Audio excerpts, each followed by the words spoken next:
Thank you for joining Wars of the Roses as we conclude the Illuminati Part 5 by Manly P. Hall.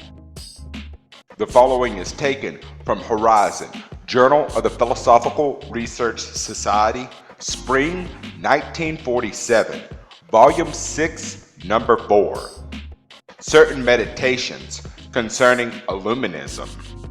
Are we correct, assuming that Adam Weishaupt, a young and sincere college professor, smarting under the injustices and discriminations heaped upon him by the faculty and the clergy, concocted with his own ingenuity alone the framework of a secret society which caused a brief but profound stir among European intellectuals?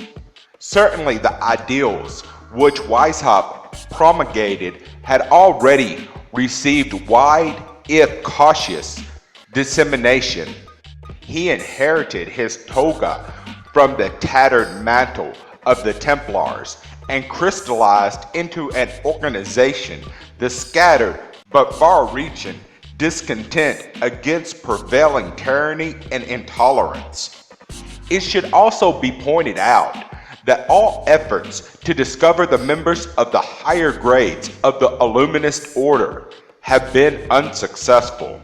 It has been customary, therefore, to assume that these higher grades did not exist except in the minds of Weishaupt and Nig. Is this assumption necessarily true? Is it possible that a powerful group of men that resolved to remain entirely unknown moved behind Weishaupt and pushed him forward as a screen for its own activities?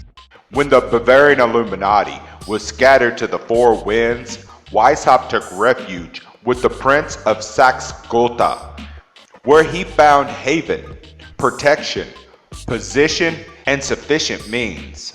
What did he do then? We hear little more except that he wrote books explaining his society. Safe under the pinion of one of the German eaglets, he apparently settled down to a comfortable and uneventful existence. We are assured that his organization disbanded, and the various brothers who escaped persecution turned their attention to other non-controversial labors. Everything is very nice and smug and obvious, but entirely out of character with the dispositions of such of these men as are known. The Illuminatist order never attracted a large membership.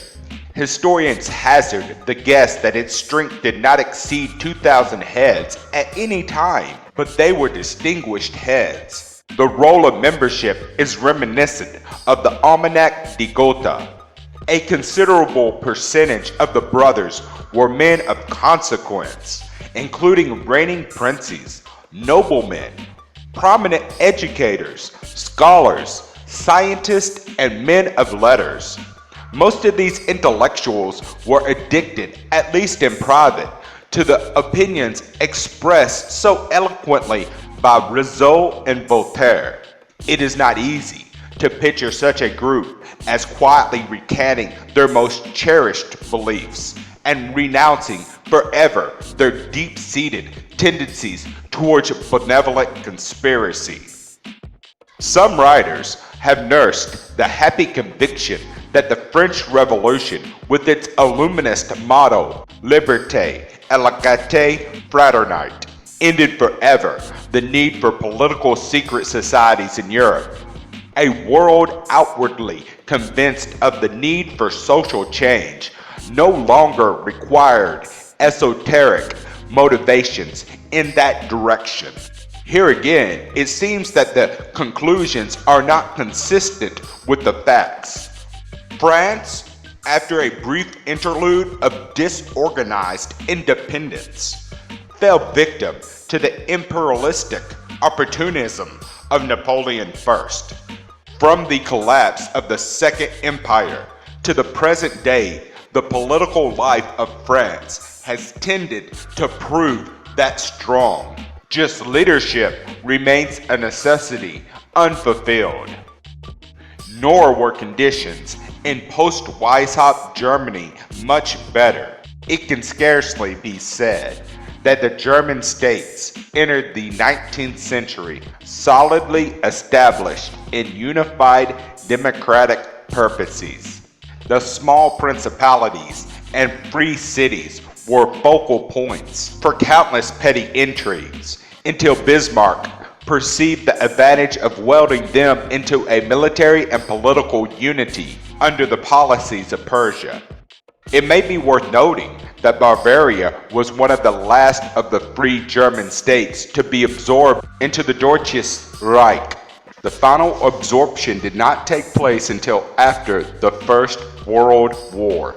Other European countries were no exceptions to the prevailing difficulties, unless we wish to exclude Switzerland and the Scandinavian group. For the rest, the problem of attaining honest, representative government remained comparatively unsolved on the continent. Why then did this secret order of intellectual illuminists, who must have possessed the vision necessary to take cognizance of the obvious dilemma, discontinue their well-organized activities and leave mankind to the mercy of the politically corrupt? Shall we say that self-preservation dictated their course?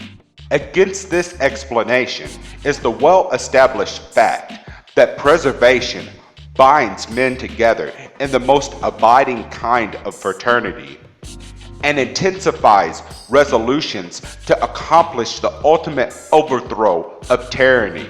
The ideals of Illuminism were old when Weishaupt was born, and it seems an exaggeration to assume that these long-cherished convictions perished with his Bavarian experiment. The work that was unfinished in 1785 remains unfinished in 1947.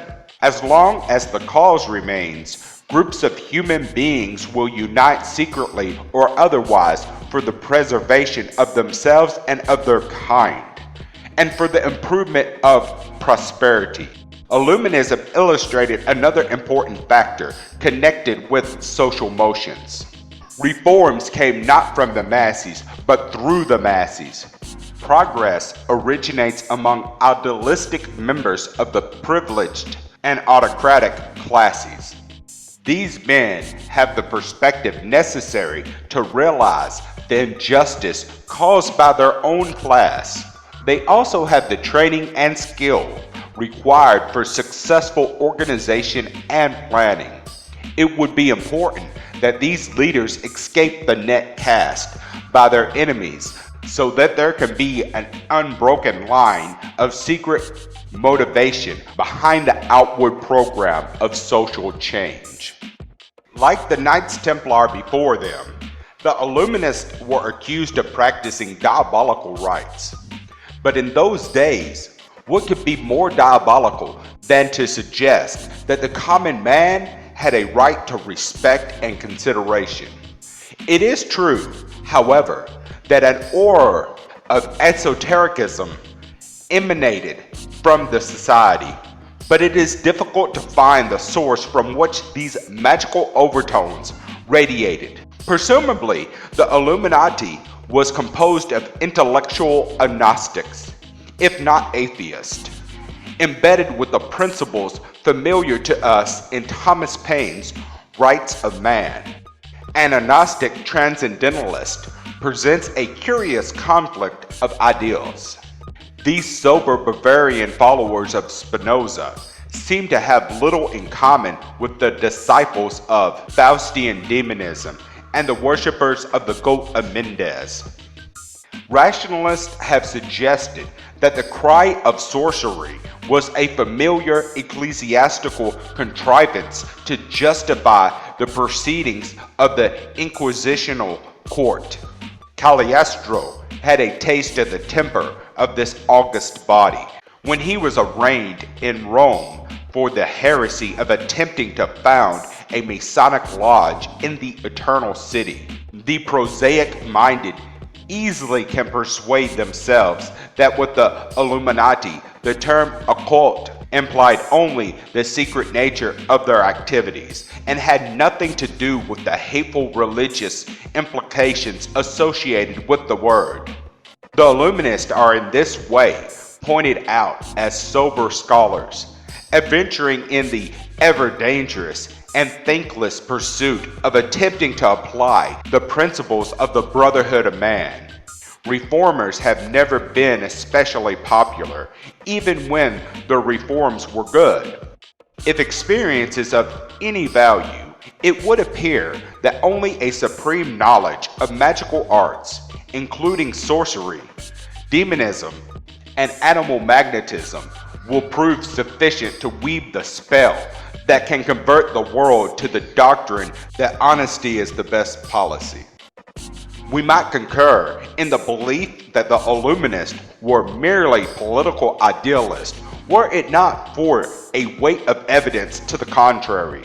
A good example of this weight presents itself for our consideration in the person of a man intimately associated with Illuminism by his contemporaries, the elusive Comte de Saint-Germain. The political activities of Saint-Germain would fill several closely printed volumes, and all these activities were dedicated to the improvement of the human state. He was both admired and feared for his skill in managing difficult situations. He was a confidant of kings and displayed a delicacy of technique that filled the statesmen of his day with envy. Rich, powerful, and untouchable, Saint-Germain never was discredited, exposed, or successfully calumniated. When the French court started to gossip about the amiable Comte, the king wagged his finger disapprovingly and threatened to withdraw his favor from anyone caught repeating the stories. Saint-Germain's intimate friends included two kings of France, the king of Persia, the Tsar of Russia, the Shah of Persia, and such English notables as Horace Walpole and Lord Clive. It hardly can be supposed that such persons would have succumbed for any great length of time to the wiles of an impostor. European courts were well supplied with secret agents to solve mysteries and weed out deceivers, and they loved their work. While we have no record that the notables with whom Saint-Germain mingled were given to an unusual degree of superstition about magic, alchemy, or astrology, it is certain that Saint-Germain did claim to possess supernatural powers and proved these claims on numerous occasions. He practiced yoga meditations in caves along the Rhine River, passed through doors without the formality of opening them, manufactured artificial gems that could not be detected by experts, and transmuted metals. He dabbled so successfully with the elixir of life that one modern authority has suspected that he was acquainted with the Steiner operation. Seated upon a throne in the chateau of Ermenonville, a diamond-studded pectoral hanging on his breast, and surrounded by 1,000 candles, Saint-Germain received the adoration of the faithful in mystical rites so spectacular that they appear incredible. If he were one of the heads of the Illuminati, and the historian de Luche seems to think that he was, it bespeaks much more than can be gathered from the impetuous enthusiasm of Professor Weishaupt. It was at Ermenonville, which incidentally was the shrine of Rizzo, that Saint-Germain initiated Cagliostro, a strange character who also combined political activity and mystical practices. He lacked, however, the supreme genius of his master and fell victim to his own imprudence. Cagliostro was widely accepted as being a member of the Illuminati. Certainly there was an undercurrent of things esoteric, in the most mystical sense of that word. beneath the surface of Illuminism. In this respect, it followed exactly in the footsteps of the Knights Templar. The Templars returned to Europe after the Crusades, bringing with them a number of fragments of Oriental occult lore, some of which they had gathered from the disciples of Hassan Sabev, the old wizard of Mount Alamut. The Rosicrucian societies that sprang up during the 18th century were of doubtful origin, but there is little doubt about their purposes. They were activated by powerful political convictions, and it is impossible to divide their love of liberty from their addition to the occult arts. We are compelled to assume that in at least some instances, the two apparently diverse ends were aspects of a single purpose.